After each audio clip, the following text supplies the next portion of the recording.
सीता स्वयंवर का रहस्य। नमस्कार मित्रों, विश्वात्मा क्रिएशन चैनल पर आप सभी का स्वागत है।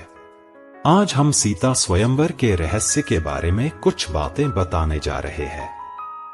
रामायण की कथा के अनुसार राजा जनक ने अपनी पुत्री सीता के विवाह के लिए एक स्वयंवर का आयोजन किया था।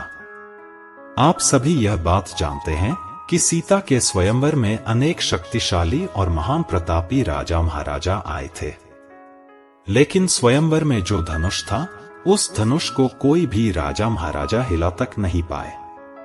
जब सभी राजा महाराजा धनुष को उठा नहीं पाए, तब अयोध्या के राजकुमार राम ने उस असाधारण धनुष को उठाने में सफलता प्राप्त की, और जब वे धनुष पर प्रत्यंचा चढ़ाने की कोशिश कर रहे थे, तो धनुष टूट गया।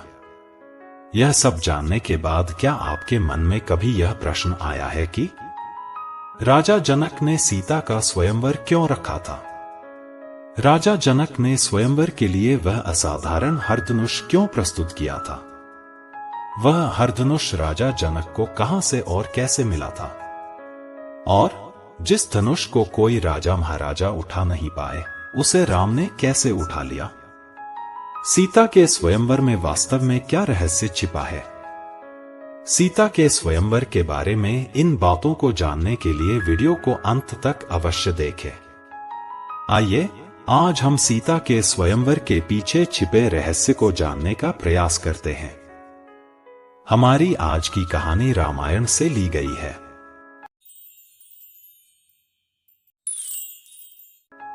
सीता स्वयंवर।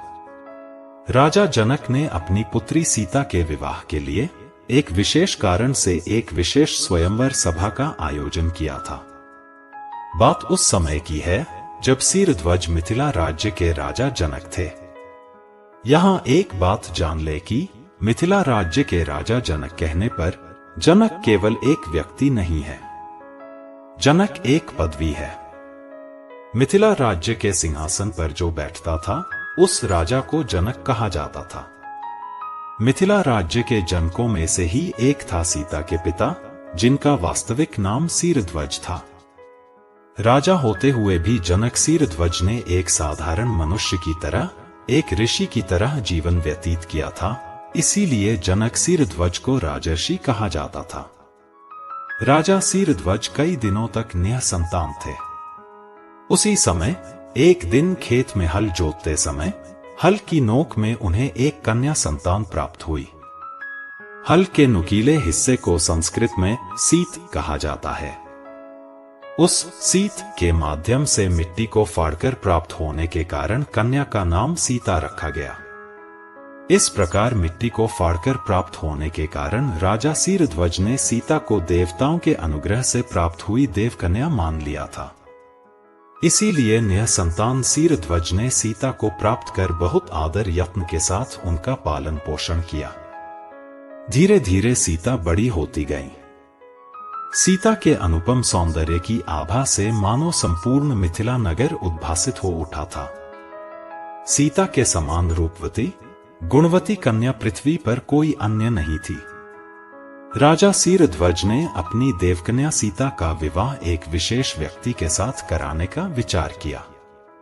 हालांकि राजा सिरध्वज यह नहीं जानते थे कि स्वयं माता लक्ष्मी ने मनुष्य रूप में वसुमती के गर्भ से प्रकट हुई थी। उधर देवी लक्ष्मी का मनुष्य अवतार सीता का विवाह भगवान विष्णु के मनुष्य अवतार राम के अलावा किसी और के साथ न हो, यह सुनिश्चित करने के लिए स्वर्ग के सभी देवता तत्पर हो गए। देवताओं के साथ चर्चा करके एक दिन सृष्टिकर्ता ब्रह्मा कैलाश पर्वत पर जाकर भगवान शिव के समक्ष उपस्थित हुए। कैलाश में ब्रह्मा ने शिव जी से कहा, हे त्रिलोचन, वर्तमान समय में भगवान विष्णु राजा दशरथ के पुत्र राम के रूप में और देवी लक्ष्मी राजा सिरध्वज की पुत्री सीता के रूप में पृथ्वी पर अवतार धारण किए हुए हैं। राम के लिए ही सीता का जन्म हुआ है। राजा सिरध्वज हमेशा आपकी पूजा अर्चना करते हैं, इसलिए वे आपका वचन निश्चित रूप से नहीं टालेंगे। सीता का विवाह राम के अलावा किसी और के साथ न हो पाए, आप उसका प्रबंध करें। ऐसा कहकर सृष्टिकर्ता ब्रह्मा वापस चले गए। ब्रह्मा के चले जाने के बाद शिवजी ने अपने परम शिष्य परशुराम को बुलाया और कहा, हे भृगुराम, तुम शीघ्र ही मिथिला नगर में राजा जनक के पास जाओ। राजा जनक के घर में माता लक्ष्मी ने सीता के रूप में मनुष्य अवतार धारण किया है। तुम जनक को मेरा यह धनुष देकर कहना कि स्वयंवर में जो कोई भी इस धनुष को तोड़ पाएगा, सीता का विवाह उसी से किया जाए। यह कहकर शिवजी ने अपना धनुष परशुराम के हाथ में दिया। भगवान शिव की आज्ञा के अनुसार परशुराम राजा जनक के पास पहुंचे। परशुराम को देखकर राजा सीरध्वज ने बहुत आदर सत्कार किया और उनके आगमन का कारण पूछा। भगवान शिव ने परशुराम से कहा था कि जो धनुष को तोड़ने में सफल होगा, उसी के साथ सीता का विवाह होगा। लेकिन परशुराम अपने गुरु शिव का धनुष टूट जाए, यह नहीं चाहते थे। इसीलिए परशुराम ने राजा सीरध्वज के सामने बात को इस प्रकार कहा, हे राजन, तुम भगवान शिव का यह महान धनुष ग्रहण करो और इसकी ध्यान पूर्वक रक्षा करो। मेरे गुरु भगवान शिव का आदेश यह है कि जब तुम्हारी पुत्री विवाह के योग्य हो जाए, तब तुम स्वयंवर का आयोजन करना। स्वयंवर में जो कोई भी इस हरधनुष को उठाकर उस पर प्रत्यंचा चढ़ा पाएगा, उसी के साथ तुम्हारी पुत्री सीता का विवाह संपन्न करना। ऐसा करने से तुम्हारा और पुत्री सीता का भी मंगल होगा। ऐसा कहकर परशुराम वहां से चले गए। भगवान शिव की आज्ञा मानकर उचित समय पर राजा जनक ने सीता के विवाह के लिए स्वयंवर का आयोजन किया तथा स्वयंवर में हरधनुष पर प्रत्यंचा चढ़ाने की पण की घोषणा की। जो हरधनुष पर प्रत्यंचा चढ़ा पाएगा, वही जानकी सीता को प्राप्त करेगा। उचित समय पर स्वयंवर आरंभ हुआ, लेकिन स्वयंवर में कोई भी राजा उस हरधनुष को उठा ही नहीं पाया। लंका का राजा राक्षस रावण भी सीता के स्वयंवर में भाग लेने आया था, लेकिन रावण भी इस हरधनुष को हिला तक नहीं पाया।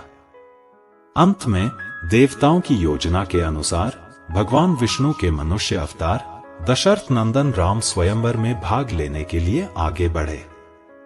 राम ने हरधनुष को उठाकर उस पर प्रत्यंचा चढ़ाने लगे, तभी धनुष टूट गया। उसके बाद राम और सीता का विवाह संपन्न हुआ।